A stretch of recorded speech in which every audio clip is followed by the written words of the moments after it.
احزاب کی آیت نمبر 26 وَأَنزَلَ الَّذِينَ ظَاهَرُوهُم مِّنْ أَهْلِ الْكِتَابِ مِنْ سَيَاصِيهِمْ، اور اللہ تعالیٰ نے ان اہل کتاب کو بھی ان کے قلعوں سے نکال باہر کیا، یعنی بنو قریظہ کو، جنہوں نے ان مشرکین کی مدد کی تھی۔ وَقَذَفَ فِي قُلُوبِهِمُ الرُّعْبَ، اور اللہ نے ان کے دلوں میں رعب بھر دیا۔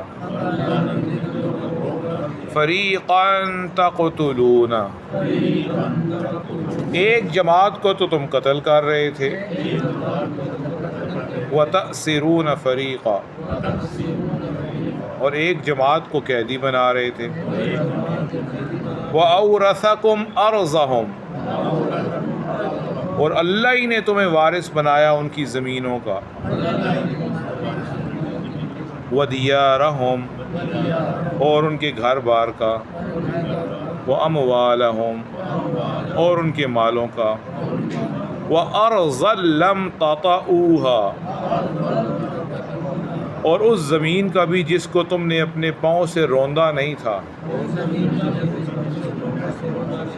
وَكَانَ اللَّهُ عَلَى كُلِّ شَيْءٍ قَدِيرًا، اور اللہ تعالیٰ سب کچھ کر سکنے پر قادر ہیں۔ اللہ سبحانہ و تعالیٰ ان آیات مبارکہ میں بنو قریظہ کے یہودیوں کا ذکر فرما رہے ہیں۔ جب غزوہ خندق ہوا، جسے غزوہ احزاب بھی کہتے ہیں، جس کی مناسبت سے سورت کا نام بھی سورۃ الاحزاب ہے، اس غزوے کے اندر یہودیوں کے دو گروہ تھے۔ ایک گروہ مشرکین مکہ کے ساتھ مل کر اسلام کو ختم کرنے کے لیے نبی پاک صلی اللہ علیہ وسلم کے ساتھ جنگ کرنے کے لیے مل گیا تھا، اور یہودیوں کی ایک دوسری جماعت تھی جس کا نام تھا بنو قریظہ، وہ مدینہ کے اندر ہی تھے۔ نبی پاک صلی اللہ علیہ وسلم نے غزوہ احزاب سے پہلے ان سے معاہدہ کیا تھا کہ اگر کبھی ہمارے ساتھ مشرکوں نے جنگ کی تو تم نے ان کا ساتھ نہیں دینا، تم نے ہمارا ساتھ دینا ہے۔ انہوں نے پکا وعدہ کیا کہ جب بھی آپ کے ساتھ کسی دشمن نے جنگ کی، ہم ان کا ساتھ نہیں دیں گے، ہم آپ کا ساتھ دیں گے۔ اب جب جنگ ہوئی تو انہوں نے غداری کر دی، اور انہوں نے اللہ کے نبی صلی اللہ علیہ وسلم کے مقابلے میں دشمنوں کا ساتھ دیا۔ اس کے بارے میں کچھ تفسیر کل گزر چکی ہے، آج یہاں سے بات ہے۔ اللہ تعالیٰ فرماتے ہیں جن اہل کتاب یعنی یہودیوں نے کافروں کے لشکروں کی ہمت افزائی کی اور ان کا ساتھ دیا، اللہ نے ان کے بھی قلعے خالی کرا دیے، اللہ نے ان کو بھی بے گھر کر دیا۔ وہ ڈر رہے تھے ہم اپنے گھروں سے نکل ہی نہ جائیں، اس لیے ہمیں مسلمانوں کے خلاف لڑنا چاہیے، لیکن اللہ نے پھر بھی ان کو ان کے گھروں سے خالی نکال دیا۔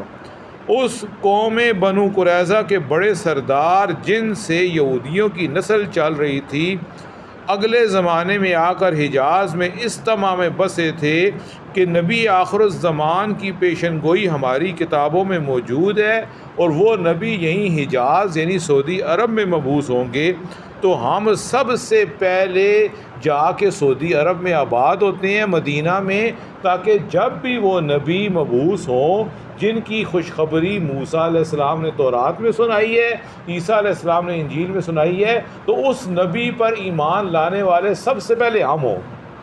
یہودی اس نیت سے مدینہ میں آ کے آباد ہوئے تھے، ان کی نیت بڑی اچھی تھی، لیکن اللہ فرماتے ہیں یہ ایسے ناخلف لوگ ہیں، ایسے یہ بے ایمان اور وعدہ خلاف لوگ ہیں۔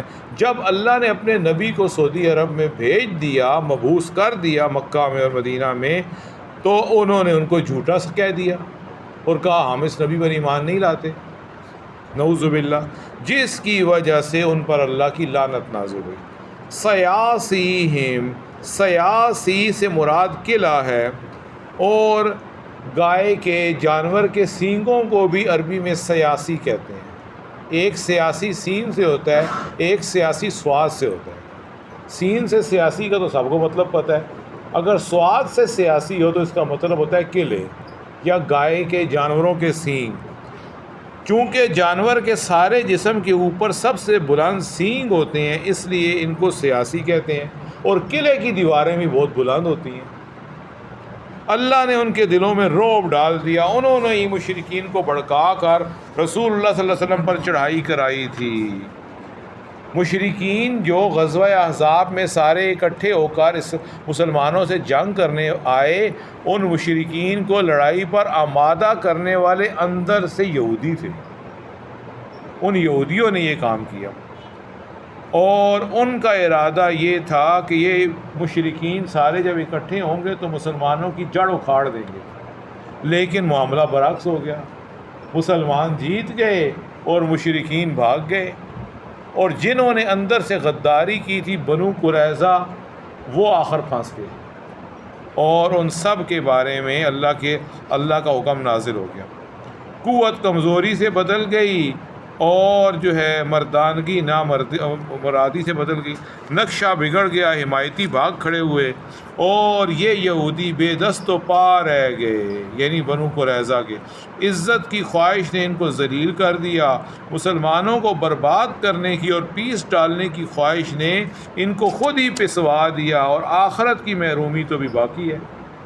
کچھ قتل کر دیے گئے، باقی قید کر دیے گئے۔ عطیہ فرضی کا بیان ہے، میں جب حضور صلی اللہ علیہ وسلم کے سامنے پیش کیا گیا تو میرے بارے میں حضور کو کچھ تردد ہوا، فرمایا اسے الگ لے جاؤ اور اس کو چیک کرو، اگر ناف کے نیچے اس کے بال ہوں تو اس کا مطلب ہے یہ مسلمان نہیں ہے، اس کی ناف کے نیچے قمیض اٹھا کر بال چیک کرو، عطیہ فرضی کہتے ہیں۔ اگر اس کے ناف کے نیچے بال ہوئے تو اسے قتل کر دو،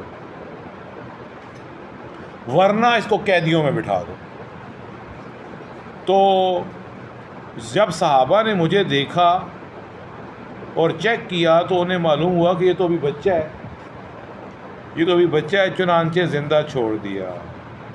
ان کی زمین گھر، ان کے مال کے مالک مسلمان بن گئے، بلکہ اس زمین کے بھی جو ابھی تک پڑی تھی جہاں مسلمانوں کے نشانے قدم بھی نہ پڑے تھے، یعنی خیبر کی زمین اور مکہ شریف کی زمین یا فارس کی زمین یا روم کی زمین، یہ سارے مراد ہو سکتے ہیں، یہ سب بالآخر مسلمانوں کے حصے میں آئے۔ اللہ بڑی قدرتوں والے ہیں۔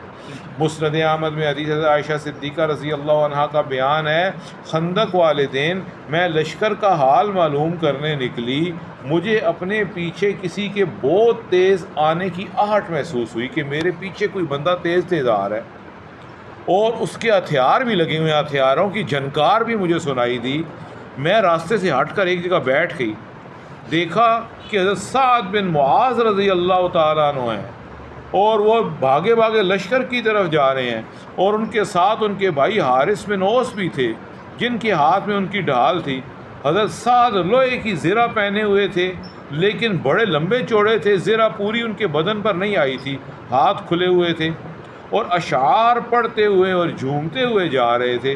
میں یہاں سے اور آگے چلی اور ایک باغیچے میں چلی گئی، وہاں جو گئی تو دیکھا کچھ مسلمان ہیں جن میں حضرت عمر بن خطاب بھی تھے رضی اللہ عنہ، اور ایک اور صاحب جو خود اوڑھے ہوئے تھے۔ حضرت عمر نے مجھے دیکھ لیا، بس پھر کیا تھا، بڑے ہی بگڑے اور مجھ سے فرمانے لگے، یہ دلیری، تم نہیں جانتی لڑائی ہو رہی ہے اور یہاں تم کہاں آ گئی ہو؟ آپ یہاں کدھر آ گئی ہیں؟ اللہ جانے کیا نتیجہ نکلے، مسلمان جیتتے ہیں، جنگ ہارتے ہیں، آپ یہاں کیوں آ گئی ہیں؟ یہ تو لڑائی کی جگہ ہے ساری، یہاں تو خطرہ ہے، یہاں کیسے آ گئی؟ جو صاحب مغفر سے اپنا منہ چھپائے ہوئے تھے، انہوں نے عمر فاروق کی یہ باتیں سن کر اپنے سر سے لوہے کا ٹوپا اتارا، دیکھا، اب میں پہچان گئی کہ وہ حضرت طلحہ بن عبید اللہ ہیں۔ انہوں نے عمر کو خاموش کیا کہ کیا ملامت شروع کر رکھی ہے آپ نے، نتیجے سے کیوں ڈرتے ہیں آپ؟ پتہ نہیں جنگ کا نتیجہ کیا نکلے، کیوں تمہیں اتنی گھبراہٹ ہے؟ کوئی بھاگ کے جائے گا کہاں؟ سب کچھ اللہ کے ہاتھ میں ہے۔ حضرت سعد کو ایک قریشی نے تاک کر تیر لگایا اور کہا، لے، میں ابن ارقا ہوں۔ حضرت سعد رضی اللہ عنہ کی رگ اکحل پر وہ تیر پڑا اور پیوست ہو گیا اور اندر ہی گردن کے کھپ گیا۔ یہ ابھی گفتگو ہو رہی تھی کہ کسی دشمن نے دیکھ کے تیر مار دیا، خون کے فوارے چھوٹ گئے۔ اسی وقت آپ نے دعا کی، اے اللہ مجھے موت نہ دینا جب تک بنو قریظہ کی تباہی اپنی آنکھوں سے نہ دیکھ لوں۔ اللہ کی شان، اسی وقت خون رک گیا۔ مشرکین کے اوپر اللہ نے ہوائیں چلائیں اور ان کو بھگا دیا، اور اللہ مومنوں کے لیے کافی ہو گیا۔ ابو سفیان اور اس کے ساتھی تو بھاگ کر تہامہ چلے گئے، عیینہ بن بدر اور اس کے ساتھی نجد چلے گئے۔ بنو قریظہ اپنے قلعوں میں جا کے چھپ گئے۔ میدان خالی دیکھ کر رسول اللہ صلی اللہ علیہ وسلم مدینے میں واپس تشریف لائے۔ حضرت سعد رضی اللہ عنہ کے لیے مسجد میں ہی چمڑے کا ایک خیمہ نصب کیا گیا۔ اس وقت حضرت جبرائیل آئے علیہ السلام، آپ کا چہرہ گرد آلود تھا۔ فرمانے لگے، یا رسول اللہ آپ نے ہتھیار کھول دیے ہیں، حالانکہ فرشتوں نے تو ابھی تک ہتھیار نہیں کھولے۔ جو فرشتے غزوہ احزاب میں آپ کی مدد کے لیے اللہ نے اتارے تھے، انہوں نے ہتھیار ابھی نہیں کھولے، ہتھیار پہنے ہوئے، اللہ کا حکم نہیں آیا ابھی کھولنے کا۔ آپ کے نے کیوں ہتھیار کھول دیے ہیں؟ پہنے ہتھیار آپ اور چلے بنو قریظہ کی خبر لیں۔ وہی غدار ہے اصل مین غدار یہودی جو ہیں وہ بنو قریظہ والے ہیں، اور انہوں نے مشرکین کو مسلمانوں کے خلاف جنگ کے لیے اکسایا ہے۔ جائیں پہلے ان کی خبر لیں، ان پہ چڑھائی کریں۔ حضور صلی اللہ علیہ وسلم نے فوراً ہتھیار لگائے اور مسجد نبوی میں تشریف لائے اور صحابہ میں اعلان کرایا، سب ہتھیار پہنے، اللہ کا حکم ہے، ابھی ہتھیار نہیں اتارنے۔ بنو تمیم کے مکان مسجد کے ساتھ متصل ہی تھے۔ راستے میں آپ نے ان سے پوچھا، کیوں بھائی کسی کو جاتے ہوئے دیکھا تو نہیں؟ انہوں نے کہا، ہاں ابھی حضرت دہیہ کلبی گئے ہیں یہاں سے۔ آپ نے فرمایا، وہ حضرت دہیہ کلبی صحابی نہیں تھے، وہ جبرائیل تھے۔ جبرائیل علیہ السلام جب بھی انسانی شکل میں آتے تھے، حضرت دہیہ کلبی رضی اللہ تعالیٰ عنہ صحابی رسول ہیں، ان کی شکل میں آتے تھے، اور حضرت دہیہ کلبی صحابہ میں سب سے حسین و جمیل تھے۔ اتنے حسین و جمیل تھے کہ عورتیں ان کو دیکھ کے صبر نہیں کر سکتی تھی، اس لیے وہ اپنے چہرے پر ہر وقت پردہ ڈال کے رکھتے تھے۔ سبحان اللہ کی شان۔ فرماتے ہیں حالانکہ وہ حضرت جبرائیل تھے، لیکن آپ کی داڑھی چہرہ وغیرہ بالکل حضرت دہیہ کلبی سے ملتا جلتا تھا، حضرت جبرائیل علیہ السلام۔ آپ نے جا کر بنو قریظہ کے قلعے کا محاصرہ کیا۔ 25 روز تک محاصرہ جاری رہا۔ جب وہ گھبرا گئے اور تنگ آ گئے تو ان سے کہا گیا، اللہ کے نبی نے فرمایا، یہ قلعہ خالی کرو۔ اگر تنگ آ گئے اور جنگ نہیں کر سکتے تو قلعہ خالی کرو اور اپنے آپ کو ہمارے حوالے کرو۔ رسول اللہ صلی اللہ علیہ وسلم تمہارے بارے میں جو چاہیں فیصلہ فرمائیں۔ انہوں نے حضرت ابو لبابہ بن عبد المنذر سے مشورہ کیا تو انہوں نے کہا کہ صورت میں تو اپنی جان سے ہاتھ دھو لینا ہے، اگر تم نے اللہ کے نبی کو اپنے حوالے کر دیا تو سمجھو تمہاری جان گئی، انہوں نے تمہیں نہیں چھوڑنا، اس لیے کہ سب سے بڑے غدار اس غزوہ احزاب کے تم ہی ہو، انہوں نے تو نہیں چھوڑنا تمہیں۔ انہوں نے یہ معلوم کر کے اسے تو نامنظور کیا اور کہا، کہنے لگے، ہم قلعہ خالی کر دیتے ہیں، آپ کی فوج کو قبضہ دے دیتے ہیں، ہمارے بارے میں فیصلہ حضرت سعد بن معاذ کریں گے۔ آپ نے فرمایا، ٹھیک ہے، منظور ہے مجھے۔ حضرت سعد رضی اللہ عنہ کو بلوایا، آپ تشریف لے آئے، گدھے پر سوار تھے جس پر کھجور کے درخت کی چھال کی گدی تھی۔ آپ اس پر بمشکل سوار کرا دیے گئے تھے۔ آپ کی قوم آپ کو گھیرے ہوئے تھی اور سمجھا رہی تھی، دیکھیں بنو قریظہ ہمارے دوست ہیں، ان کے بارے میں کوئی غلط بات نہیں کہنی، ہماری موت زندگی کے ساتھی ہیں یہ لوگ، اس لیے آپ نرم فیصلہ دینا ان کے بارے میں، اور ہمارے جو ان سے تعلقات ہیں وہ آپ پر پوشیدہ نہیں۔ حضرت سعد اپنی قوم کی یہ ساری بات خاموشی سے سنتے گئے۔ جب ان کے محلے میں پہنچے بنو قریظہ کے تو ایک مرتبہ ان کے اوپر نظر ڈالی اور کہا، وقت آ گیا ہے کہ میں اللہ کے بارے میں کسی ملامت کرنے والے کی ملامت کی پرواہ نہ کروں، اب میں دو ٹوک بات کرنے لگا ہوں۔ جب حضور صلی اللہ علیہ وسلم کے خیمے کے پاس ان کی سواری پہنچی تو حضور صلی اللہ علیہ وسلم نے فرمایا، اے لوگوں اپنے سردار کے لیے کھڑے ہو جاؤ، اے لوگوں اپنے سردار سعد کے لیے کھڑے ہو جاؤ، ان کو ان کے گدھے سے نیچے اتارو جس پر یہ سوار ہیں۔ حضرت عمر نے فرمایا، ہمارے سید تو اللہ ہی ہیں۔ آپ نے فرمایا، ان کو اتارو۔ لوگوں نے مل جل کر انہیں سواری سے اتارا۔ حضور صلی اللہ علیہ وسلم نے فرمایا، سعد ان کے بارے میں جو حکم دینا ہے دو، تمہیں اجازت ہے۔ یہ بنو قریظہ کے جو یہودی ہیں، جو غدار ہیں، جو غزوہ احزاب کا سب سے بڑا کردار ہے، جنہوں نے یہ جنگ برپا کی ہے اور جو سازشی لوگ ہیں، بتاؤ اب ان کے بارے میں کیا فیصلہ ہے؟ حضرت سعد کہنے لگے یا رسول اللہ، ان کے جتنے بڑے لوگ ہیں سب کو قتل کر دیں، جتنے بڑے جوان بالغ مرد ہیں سب کو قتل کریں، جتنے چھوٹے بچے ہیں سب کو غلام بنائیں اور ان کا مال اپنے قبضے میں لیں اور مسلمانوں میں تقسیم کریں۔ اتنا سخت فیصلہ۔ آپ نے فرمایا سعد، تم نے جو فیصلہ کیا ہے اللہ کے حکم کے مطابق کیا ہے، اللہ نے میرے اوپر وہی بھی یہی نازل کی ہے۔ سبحان اللہ، اے سعد تمہاری رائے تمہارے رب کے موافق ہوگی۔ سبحان اللہ۔ پھر حضرت سعد رضی اللہ تعالیٰ نے دعا مانگی، اے اللہ اگر تیرے نبی پر قریش کی کوئی اور جنگ باقی ہو تو مجھے اس میں شامل ہونے کے لیے زندہ رکھیں، ورنہ مجھے اپنے پاس بلا لیں، مجھے موت دے دیں۔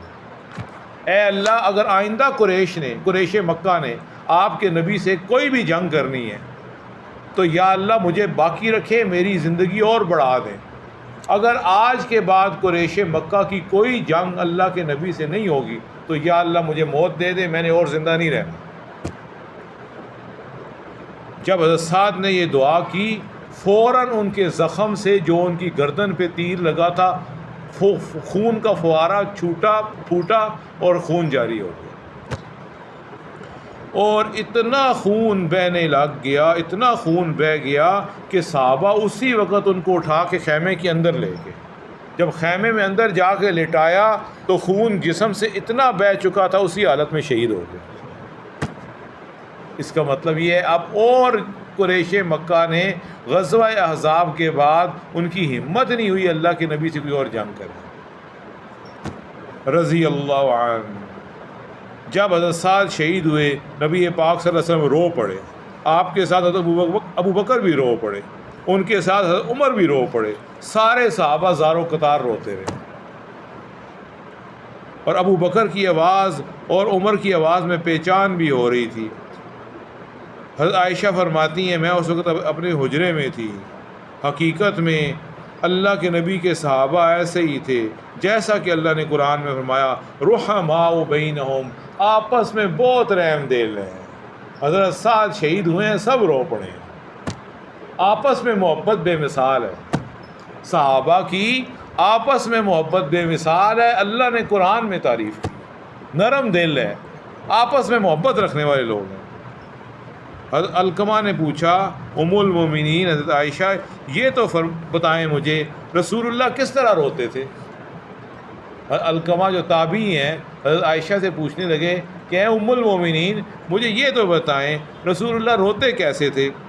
آپ نے فرمایا آپ کی آنکھیں کسی پر آنسو نہیں بہاتی تھیں، ہاں غم اور رنج کے موقع پر آپ داڑھی مبارک اپنی مٹھی میں لے لیتے تھے، کسی پر آنسو نہیں بہاتی تھی۔